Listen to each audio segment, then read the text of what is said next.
This is Story Recapped. Today, I'm going to explain a drama, sci-fi, and thriller film called These Final Hours. Spoilers ahead, watch out and take care. As an asteroid plummets into Earth's atmosphere, several people call their loved ones to say their farewells. After an intimate time with his lover, James drives back to town while listening to the radio stations with different reactions to their impending doom. The asteroid has hit the North Atlantic Ocean, and in 12 hours, the firestorm that it produces will reach Australia. To cope with their final hours, a group of people reads the Bible, while others choose to end their lives in their own terms. Chaos is also in the streets as people unleash their inhibitions during the final moments. James drinks as he remembers his previous conversation with Zoe, who invited him to stay in her beach house until it happens. James chose to leave and indulge in alcohol to numb himself from the fear and pain. Suddenly, James comes upon a blockade of shopping carts. A man enters his vehicle and threatens him with a machete. The man orders him to drive as he rants about being betrayed. Finally, they come upon the man who betrayed him, so the deranged man steals the car keys and threatens James to stay. But when James watches the madman hack someone to death, he runs. The man chases him across the neighborhood until James hides under a van. He muffles his breathing until the crazed man finds someone else to chase. Once the coast is clear, James pulls out a nail that stabbed him during his escape and tries to open the van. He ducks his head when he spots a red van parking nearby. From the red van, two drunk men carry a young girl who's screaming for help. Once they're inside the house, James quietly makes it to the red van, still hearing the girl's cries for help. He gets in the van and finds the keys but hesitates in driving away as he hears the men yelling at the girl.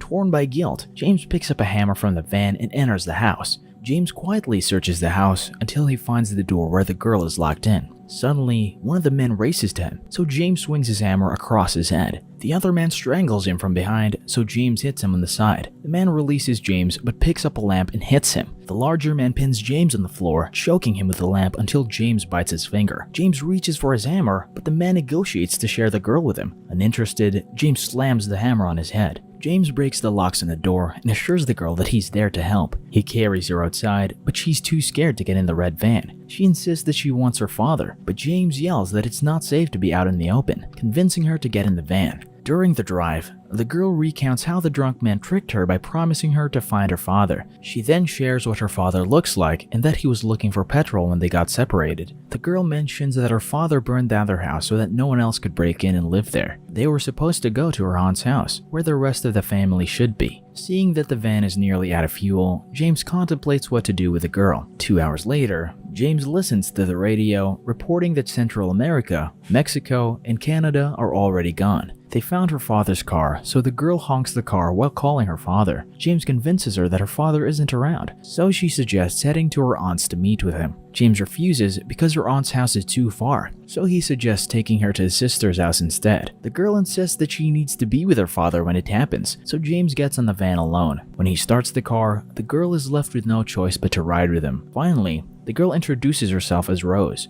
They reach his sister's house, but no one answers the door. James enters from the back door and sees Christmas ornaments, family albums, and bottles of liquor inside. He hears water running upstairs and tells Rose to swim in the pool to spare her from what he'd find. He reaches the master bedroom, where his sisters and her husband's bodies are in the shower. Unable to cope, James raids the liquor cabinet and drinks. Then, he watches Rose swimming from the balcony and notices his niece's new graves in the playground. He hurries into the garage to take his sister's car, but Rose finds him before he can leave. With no choice, he lets her in, and he reveals that he's heading to a big party. Rose suggests that someone else at the party may take her to her aunt's house. Earlier at the beach house, as James was getting ready to leave, Zoe started crying and revealed that she was pregnant with James's baby. James was distraught, given that it was the end of the world. Zoe still pondered over the possibilities of their baby, but James got angry at her for telling him since it no longer matters. James insisted that he didn't want to feel anything when it happens. Rose notices James' bleeding arm during the ride, so she offers him her socks to bandage the wound. While bandaging his wound, Rose reveals that she believes she might go to hell because she once prayed for a bully in her school to die. The bully soon got leukemia and died. James assures her that it wasn't her fault since bad things just happen. Suddenly, a family riding a police car pulls up at the library behind them. James takes Rose inside to ask the parents to take Rose in, but the mother insists on them getting out while her husband is frozen in shock while holding a gun. Realizing what the parents were about to do, James pulls Rose away. The husband stops James and explains that he couldn't watch his kids suffer in waiting. He then asks James to shoot his children instead because he can't do it, assuring him that the kids won't feel anything. When James refuses, the husband begs James to say he forgives him for what he'll do. James then leaves with Rose, leaving the family to their fates. Soon they reach their party, and Rose holds his hand nervously. Inside, a crowd of people goes wild while drinking, dancing, and pleasure. A group of men cheers as others play Russian roulette. James desperately shields Rose as the scenes frighten her. Finally, James reunites with his friend Freddie, who's hosting the party. James looks for his girlfriend and Freddie's sister, Vicky, but Freddie teases him about something they've been working on that's already finished before he leaves. The two head inside, where Rose witnesses more sensitive activities. He distracts her with a bowl of chips while he searches for Vicky. Suddenly, a woman claims that Rose is her daughter, so James defends her from the woman. Finally, James finds Vicky, who quickly dismisses Rose to spend intimate time with her boyfriend. James hesitates in leaving Rose, but ends up following Vicky anyway, and leaves Rose by the pool. In a bedroom, the couple sniffs some powder before getting intimate. However, James is distracted, disappointing Vicky. James finally mourns how his sister and her family are already dead. Still, Vicky remains indifferent, stressing that none of it matters anymore. Witnessing his own reaction to Zoe earlier, James starts to feel guilty. To cheer him up, Vicky takes him to the basement. Meanwhile, Rose swims in the pool when the woman who thinks she's her daughter finds her. The woman corners her and offers her a pill to relax. Scared, Rose bargains that she'll take the pill if the woman promises to take her to her aunt's place. Below the basement, Vicky reveals that Freddie finished the underground bunker with enough supplies to last them a year. James isn't impressed and points out that they need the bunker to be a lot deeper underground to survive the firestorm. Outside, Rose feels the effects of the medicine and becomes entranced by the confetti and party. However, she begins to hallucinate. Back at the bunker, Vicky realizes that James went to see Zoe, ridiculing him for going to her instead of his family, finally revealing how scared she is of dying. James holds and comforts her, but she starts to beg for intimacy again. James stops her and confesses that he went back to the party because he didn't know what to do, but now he realizes that he couldn't black out the pain. Instead, he wants to take Rose back to her family, where she belongs. When Vicky asks him where he belongs, James simply states that he doesn't belong there with her. Freddie finds them and notices that Vicky is crying. He questions James why his sister is crying, and James nags him for filling Vicky's head with lies about survival, then leaves. Vicky mentions to Freddie that James claimed that the bunker wouldn't work, so Freddie follows James, screaming in anger. Outside, James finds Rose vomiting. He pulls the crazed woman away from her, who still insists that Rose is her daughter. Freddie steps out and aims a gun at James from spoiling their fun. The woman convinces Freddie that Rose is her daughter, so Freddie threatens James into giving the girl back. James continues to push the woman away, and Vicky walks in. She takes the gun from Freddie's hands and aims it at James, but instead of him, she shoots the crazed woman. The party people get startled by the gunshot, but move on quickly.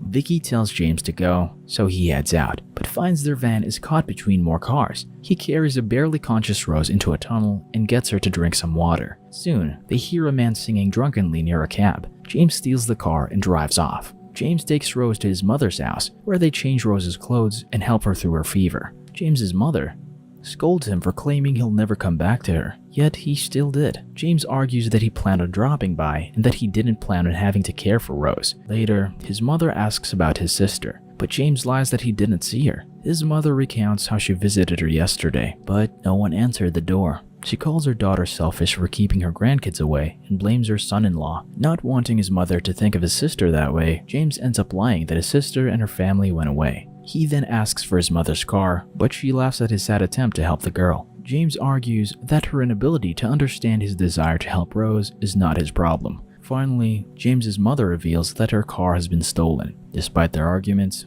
the two share a laugh at how alike they are. His mother then tells him to search for gas cans in the tool shed. James asks his mother what she plans to do before it happens. She just intends to finish her puzzles until the world ends. Finally, Rose recovers and James returns her to the cab. He then goes to say goodbye to his mother. She tells him that she's happy to see what he's doing for Rose. They hold hands until his mother urges him to go. James wishes her good luck with her puzzles before tearfully walking away. During the drive, Rose apologizes to James for getting tricked by a woman at the party. James waves off her concerns, stressing that her father shouldn't see her upset when they reunite. He encourages Rose that she's tough and he gets her to smile. Soon, they reach Rose's aunt's house, where jazz music is playing loudly. Rose excitedly runs to the house, calling for her father and family. Inside, however, they find the house empty. After searching the house, Rose wonders if her family is at the pond nearby, so she goes there. Meanwhile, James heads to the woods in the opposite direction. where he finds bodies of Rose's family, including her father. James stops Rose from discovering her family and regretfully tells her that they're all dead. Rose fights to see her father, so James carries her away. When he puts her down, she still insists on seeing her father to ensure that it's him, hoping to spare her any more grief.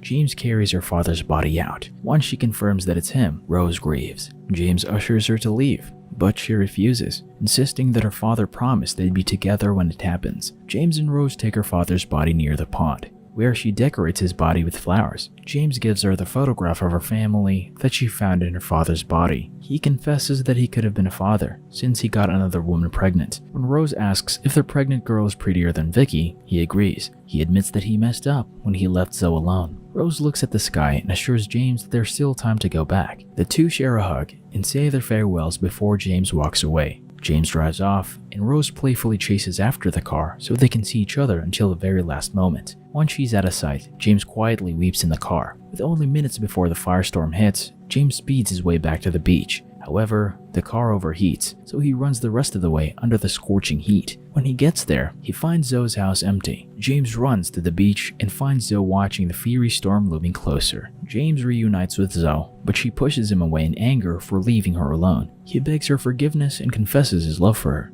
Zoe accepts his embrace and tells him she loves him too. The two share a kiss and hold each other as embers reach them. The entire beach turns red, but they keep their eyes on the storm. Zoe says that the storm is beautiful before they're engulfed in its flames. Subscribe to watch more videos like this. Turn on notifications. And leave a like, it really helps the channel out. Thank you for watching.